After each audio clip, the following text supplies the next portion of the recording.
जी दोस्तों की हाल ने उम्मीद करने सारे दोस्त ठीक ने। तो अज की वीडियो का आगाज़ करने तो वीडियो का आगाज़ करने तो पहले जिन्ने दोस्त मेरे चैनल पर नवे आए हैं वो इस चैनल सबसक्राइब करो साजिद विलेज लाइफ। तो इस चैनल तो दोनों हर किस्म की वीडियो मिलेगी। बहुत शुक्रिया। तो इत्थे वांजू का मैच हो रहा है दोस्तों विखान है, बड़ा ज़बरदस्त मैच है। तो वीडियो अच्छी लगे तो इनू लाइक कमेंट करके जरूर दस्या करो।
रोकना रोकना पैर में बैठे पैर बार बना ले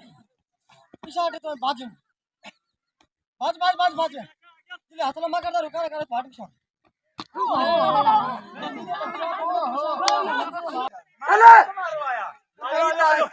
ऐ तो सामने जोड़ी कोई सुना दे बच्चे ओ खड़ा बंदर गिराया हमसे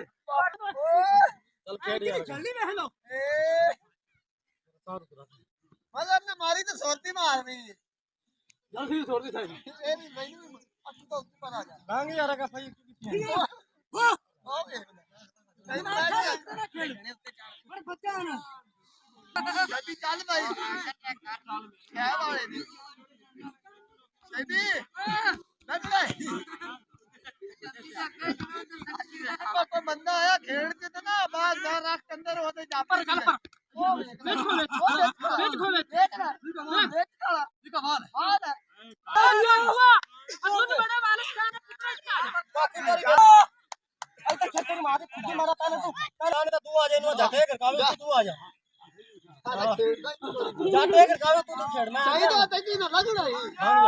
मैं जो मारा